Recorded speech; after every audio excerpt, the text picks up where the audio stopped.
Hello sir, नमस्कार। मेरा नाम है अनिल कुमार। आप देख रहे हैं फाइनेंशियल इन्फॉर्मेशन यूट्यूब चैनल। आज हम बात करेंगे संपत्ति को लेकर। दी गई संपत्ति दो प्रकार की होती है, जैसा कि आप जानते हैं कि जो एक संपत्ति होती है जो आपको पैतृक संपत्ति मिलती है, यानी कि आपके पुरखों की जो संपत्ति होती है, जैसे खेत है, गांव का मकान है, ये एक पैतृक संपत्ति कहलाती है। और एक होता है जो आप सेल्फ एक्वायर्ड, जो आप स्वयं संपत्ति बनाते हैं, उसको सेल्फ एक्वायर्ड संपत्ति कहते हैं। अब बात यहाँ पर आती है कि जो आपकी पैतृक संपत्ति है उस पर जब अधिकार होता है तो आपके बच्चों का भी अधिकार होता है, लेकिन जहां पर सेल्फ एक्वायर्ड संपत्ति होती है उसमें आपके बच्चों का कोई भी अधिकार नहीं होता है। यदि आप चाहें तो उनको आप बेदखल कर सकते हो, किसी बाहरी व्यक्ति के नाम पर वो संपत्ति को आप कर सकते हैं। तो सबसे पहले आपको समझना ये होगा कि सेल्फ एक्वायर्ड संपत्ति क्या होती है।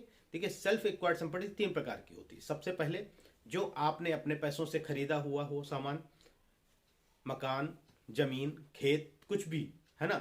या एक जो होती है जो आपको वसीयत के रूप में संपत्ति मिली हो, वो भी सेल्फ एक्वायर्ड संपत्ति कहलाती है। या एक संपत्ति यदि आपको कोई गिफ्ट में कोई सामान देकर जाए, कोई गिफ्ट का मतलब होता है किसी जमीन को, मकान को यदि आपको गिफ्ट में देकर जाते, गिफ्ट डीड होती है, तो इसको भी आपकी संपत्ति कहा जाता है, सेल्फ एक्वायर्ड संपत्ति कहा जाता है। इस पर आपके बच्चों का कानूनी कोई भी अधिकार नहीं होता है।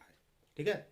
अब बात करते हैं कि जो संपत्ति आपके पास है, आप अभी स्वस्थ हैं, आपकी उम्र भी है और आपने अपनी मेहनत से एक मकान बनाया, आपने कुछ जमीन बनाई, और इसके बाद में कुछ समय बाद आपके बच्चे बड़े हुए। बच्चे बड़े होने के बाद में उनकी जॉब लगी, नहीं लगी, क्या हुआ, उनकी शादी हुई, शादी होने के बाद बहुएं आई, और बहुएं आने के बाद में कहीं कहीं ऐसी स्थितियां आ जाती हैं। ये माननीय सुप्रीम कोर्ट का केस है, उसके बारे में हम थोड़ी आपको डिस्कस कर रहे हैं, बता रहे हैं, ताकि समझाने का प्रयास कर रहे हैं कि एक सज्जन थे, उन्हीं का एक केस है। उन्होंने जब उनकी पत्नी एक्सपायर कर गई तो वो लगभग 65 वर्ष के थे, तो बच्चों ने उनका थोड़ा ख्याल रखा। उसके बाद में जब वो 80 साल के लगभग हुए तो बहुओं ने मिलकर के उनको जो है अनाथ आश्रम में छोड़ दिया और उनको काफ़ी परेशान भी किया।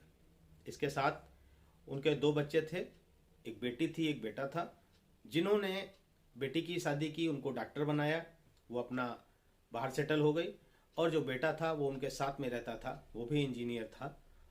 लेकिन समय के अनुसार चलते चलते जब उनके बच्चों ने अनाथ आश्रम में छोड़ दिया, और उसके बाद उनकी बहू और बेटे उस संपत्ति को लेने के लिए, जो उन्होंने सेल्फ एक्वायर्ड संपत्ति बनाई, क्योंकि उन्होंने खरीद के संपत्ति बनाई थी, उन्होंने मकान बनाया था, वो खरीद के बनाया था, अपने पैसे से बनाया था, उसमें उसको अपने नाम कराने के लिए वकील के पास गए, तो वकील साहब ने उनको स्पष्ट समझा दिया कि आप ये संपत्ति अपने नाम नहीं करा सकते हैं, क्योंकि ये सेल्फ एक्वायर्ड संपत्ति है। उन्होंने काफ़ी प्रयास किया, लेकिन जो माननीय सुप्रीम कोर्ट का आदेश आया उसमें यही हुआ कि आप इस संपत्ति को नहीं ले सकते, आप इनके नाम नहीं कर सकते। और रही बात बेटी की, 2005 के नियम के आधार पर, पहले तो ऐसा नहीं था, अगर बेटियों की शादी हो जाती थी, पहले संपत्ति में बेटियों को कोई अधिकार नहीं होता था, लेकिन 2005 के बाद में जो संपत्ति होती है उसमें बेटियों का भी अधिकार होता है, यानी बराबर का हिस्सा होता है। अब बेटियां न लेना चाहें अलग की बात, तो उनकी बेटी ने पहले ही शादी के समय पर लिख के दे दिया था, हमें आपकी संपत्ति से कोई लेना देना नहीं है, यानी हम आपकी संपत्ति में कोई हिस्सा नहीं चाहते।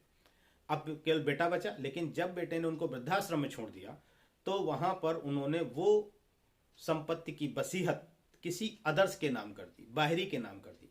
जब उनकी डेथ हुई, क्योंकि बेटी को पता चला, बेटी उनको अपने साथ ले गई, ले जाने के बाद में जब उनकी डेथ हुई तो उनकी वसीयत खोली गई, तो वसीयत में देखा गया कि उन्होंने वसीयत अपने किसी बाहरी के नाम की है, ना कि बेटे के नाम की है। इसलिए अपने माँ बाप का ध्यान रखें, ख्याल रखें, उनकी इज्जत करें, उन्हीं की बदौलत आप हैं, और अगर वो आपसे खुश रहेंगे तो चाहे चल संपत्ति हो, चाहे अचल संपत्ति हो, चाहे सेल्फ एक्वायर्ड संपत्ति, वो सारी संपत्ति आपको ही मिलने वाली है। लेकिन जब तक वो जीवित हैं, और ख़ास तौर से उनके अंतिम जो क्षण होते हैं, उनमें उनका सहयोग जरूर करें, उनके साथ जरूर मानवता का व्यवहार करें, अच्छे से व्यवहार करें। ये इस कोर्ट के ऑर्डर के बारे में हमने आपको बताना चाहा कि जो सीनियर सिटीजन होते हैं बड़े ही भावुक होते हैं, छोटी छोटी बातों में वो नाराज हो जाते हैं, छोटी छोटी बातों में खुश भी हो जाते हैं। तो ऐसी ऐसी छोटी बातें करें जिससे वो खुश रहें।